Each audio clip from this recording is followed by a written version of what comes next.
كيف تحافظين على زوجك؟ الزوج الحمل. لا تقولي له بأنك مخطئ. رجل الحمل يفوق مواليد الأبراج الأخرى بصدقه ونظافة حبه، وهو لا يخون أبداً، رومانسي جداً، وسيحزن كثيراً عندما لا تتجاوبين مع كلمات الغزل والشغف والشوق التي يتغزل بك. حتى لا يذهب ليفتش عن امرأة أخرى، حاولي أن تتجاوبي مع رومانسيته، فلا تدعي صوتك الملائكي يتحول إلى صوت خشن أشبه ما يكون بقرع الطبول نتيجة صراخك وعصبيتك المبالغ بها، ولا تكوني مملة رتيبة وحزينة أو متواضعة إلى الحد الذي لا يطاق. كوني على استعداد لأن تؤكدي له بأنك أحسن امرأة في العالم، عندها ستفوزين به، وسيكون إيمانه بك بلا حدود.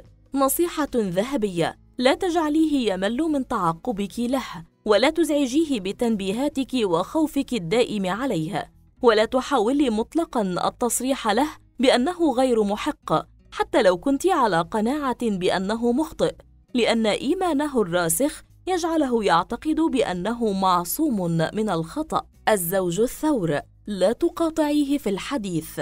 الثور ليس حالماً كالدلو، ولا مخيباً لقلوب النساء كالأسد، وغير مبدع أو باني قصور في الهواء كالحمل. لا يهتم بالقشور والأعمال التافهة، ولا يطلب المستحيل، لهذا يأتيه النجاح الحقيقي.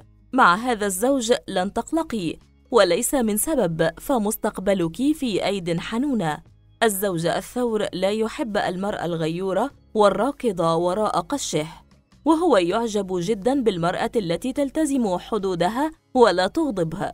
عليك أن تبذلي الكثير من الجهود حتى تكوني مرنة وصبورة ومنضبطة، بحيث لا تصرحي بكل ما تفكري به أمام الجميع، أو المشاركة في نقاش عندما يكون زوجك الثور إلى جانبك، لأن عليه الدور الأول، وما أنت سوى شريك قد لا يحتمل مقاطعتك له في الحديث بجملة فارغة منك. حاولي أن تسايريه، وتأجيل النقاشات إلى الوقت الذي تكونان فيه على انفراد. نصيحة ذهبية: لا يحب الثور بعثرة النقود في الهواء، إلى جانب ذلك يرغب دائما بأن يراك جميلة، عندها بكل لطف وذوق سيهديك أعز وأغلى فرو استطاع الحصول عليها. الزوج الجوزاء. راعي تقلب طباعه ومزاجه. الارتباط بالزوج الجوزاء بسيط ولذيذ، شرط ألا تصاحبه المعاناة، وعليك أن تتذكري باستمرار أن لديه جوهراً ومشاعر روحية خاصة به بالذات، ولا يرغب في تقاسمها مع أحد حتى معك أنت. لا تعقدي الأمور، ولا تتأسفي لعلاقتك. لا تمليه أو تأمريه، بل حاولي أن تكوني دائماً في عقله، ولا تعترضي على تقلباته وتبدلاته معك. فأهم شيء لدى الجوزاء مستوى تفهم الشريك لها، بخلاف بقية الرجال الذين يخشون المرأة الذكية. المرأة التي تفوز بحب الزوج الجوزاء يجب أن تكون هادئة وواثقة من نفسها، لأن الزوج الجوزاء لا يربط نفسه مع نساء أخريات، ولن تتعدى علاقاته معهن الضحك والحديث. نصيحة ذهبية: عليك الاعتياد على تساؤلاته الكثيرة، ولا تهتمي لبرودته وتقلباته وأمنياته التي تطير إلى السحاب. لا تحاولي أبداً حشره في الزاوية إذا ما رغبت في الحصول على شيء. الزوج السرطان. اجعليه يؤمن بأنك له وحده. الزوج السرطان ليس معه الذين يكونون جاهزين للبوح على مضمونات صدورهم من أول لقاء حتى لأقرب الأصدقاء. ولكي تفهميه عليك ببذل جهود كبيرة للوصول إلى قلبه، ورغم أن مظهره الخارجي يجعله أن يكون عبوساً وبارداً، إلا أن قلبه طيب جداً، وفيه مكان للرأفة والمحبة. سريع الغضب، وإذا ما حزن فينغلق على نفسه لفترة طويلة. كلمات الحب من طرفك تهدئ من لوعته، وهي المرهم الشافي لجروحه. السرطان بطبيعته عائلي ومرتبط جداً بوالدته، وغالباً ما يقارن بينك وبينها، فحاولي جاهدة ولو ظاهرياً الترحيب بكل ما تؤديه والدته وتتقدم به وتتحسن. وإذا ما استطعت لعب دور الأم الثانية له فأنت تكونين قد وصلت إلى قمة النجاح في علاقتك معه. نصيحة ذهبية: اعلمي أنه منذ الطفولة لديه ميل غريب للنقود، ولكن إياك وإطلاق صفة البخل على السرطان، فهو ليس مبذر، فقط يخاف جدا من الأيام السوداء، ولذلك تريه يتبع الحكمة القائلة: قرشك الأبيض لليوم الأسود. وبالمقابل فهو حين يشتري لك الهدايا فإنه يحرص على شراء أغلى الأنواع. الزوج الأسد: احترميه كما يستحق ويشتهي. الزوج الأسد ليس كالزوج العذراء أو الدلو اللذان يبقيان رغم محاولات المعجبات بهما باردي الشعور والإحساس تجاه جاذبية هؤلاء الفتيات. فالزوج الأسد مهووس بالمغامرات العاطفية، وبناء عليه من السهل جدا إيقاعه بالمصيدة. الأسد بطبعه غيور وبدون حدود، لذلك فإن اخترته فأنت ملكة جسدا وروحا، يقرر لك وعنك أمورك وشؤونك، لون فستانك وماذا يجب أن تقرأي ومن تصادقين وكيف وأين ستمضين نهارك وكل الخصوصيات الأخرى. للمحافظة عليها عليك تقبل الأمر الواقع، وحاولي إبداء بعض العواطف الدافئة واللينة الذي يهدئ حتى أقوى العواطف والانفعالات الجياشة لديها. نصيحة ذهبية: لا تحاولي أن تبالغي في الاهتمام بانفعالك على حساب الزوج الأسد، لأن ذلك سيجعله يشعر بالجرح والحزن بشكل غريب. الزوج العذراء: لا تحاولي الكذب عليه أو خداعه. الزوج العذراء ليس من ذلك الطراز من الرجال الذين يلقون القصائد الشعرية تحت نوافذ معشوقاتهم، ولن يصعد إليك حتى لو رميت له سلماً، فهو يفضل دخول البيوت من أبوابها. عليك أن تدركي بأن هناك صعوبة بالغة التأثير العاطفي عليها، وقد يبقى دون أن يبدي أي إشارة تدل على أنه مغرم بك، وقد تعتقدين بأن هذا الرجل بدون قلب، ولكن الحقيقة ليست كذلك. فهو عند إقناعه بأنك محبوبته الوحيدة فإنه سيأتي إليك رغم كل الحواجز والصعاب، وسيقطع لأجلك آلاف الأميال، وسيضحي بكل ما لديها، وسيبقى مولعاً بك مدى الحياة. قبل الحديث معه فكري في أي شيء يمكن التحدث معه وكيف، فهو يكره الجهل والسطحية ولا يحب المرأة المبتذلة، لذلك فأنت مطالبة ليس فقط بالأناقة واختيار الثياب، وإنما أيضاً حيازة عقل ذكي. نصيحة ذهبية: راعي واحترمي عاداته واستقلاليته وما سيهديه إليك، ولا تبدي له أي ملاحظة. أعجبك هذا أم لا؟ لا تكوني لحوحة، واستقبلي النقد بابتسامة، وتذكري بأن الزوج العذراء ليس نبياً. الزوج الميزان: معه عليك التعود على المماطلة والتأجيل.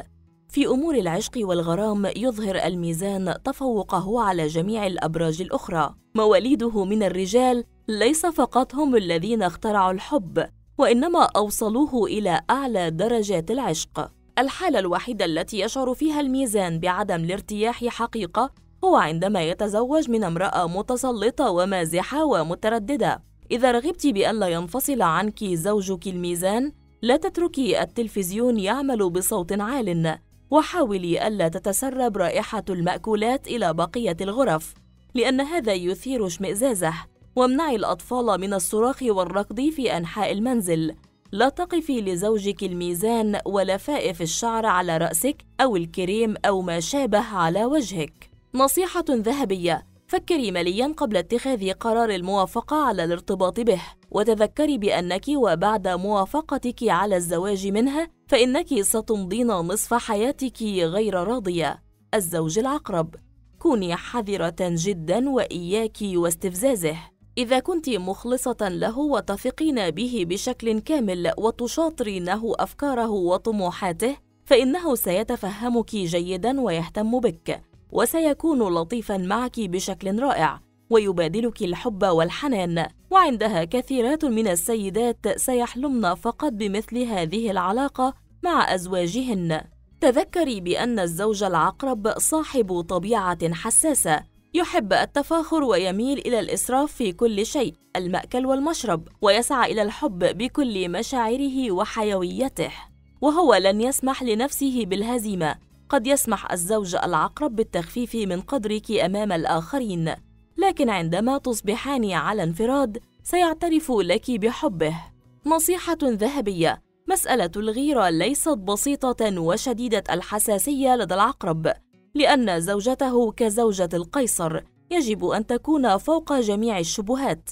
إذا كنت تغارين عليها فمن الأفضل أن تقنعي نفسك بعكس ذلك حتى تكوني مرتاحة النفس. الزوج القوس: تحاشي الثرثرة والكلام الذي لا فائدة منها. لا تكوني غيورة متشككة به، واسمحي له بقضاء بعض الفترات خارج المنزل، ولا تسأليه أين كان، ولا تخلقي له من أجل ذلك مشاحنة.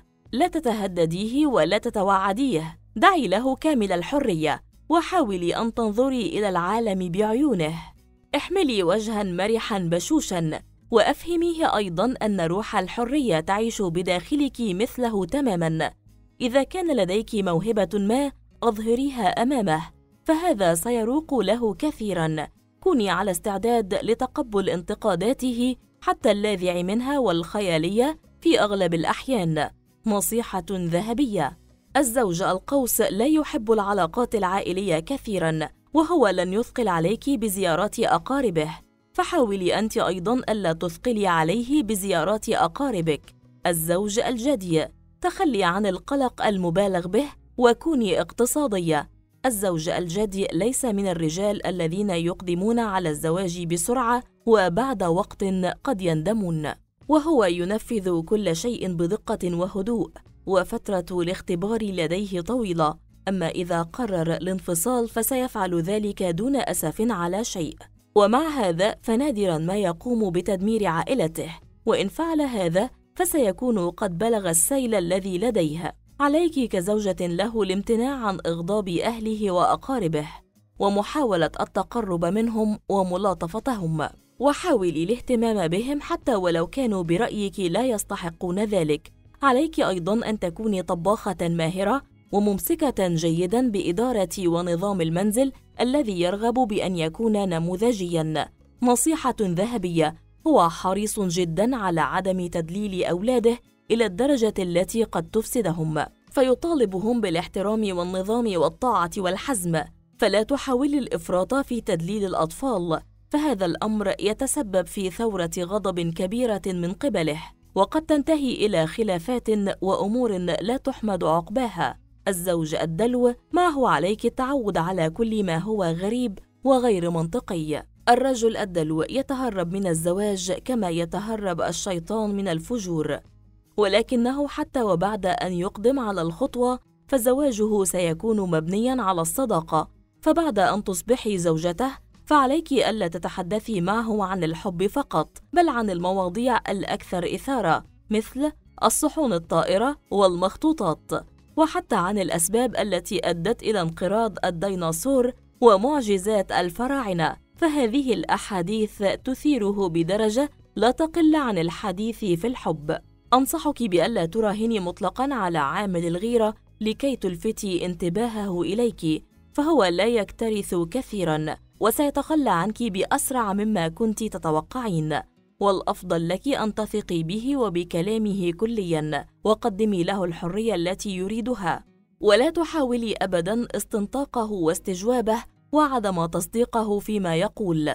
نصيحة ذهبية: الزوج الدلو يحب أن يتناول طعامه في الوقت المناسب، ويجب أن تتأكدي بأن أزرار قميصه غير مقطوعة، وأن تهتمي به عموماً طيلة وقت فراغك، وإلا فلماذا أقدم هو على الزواج منك؟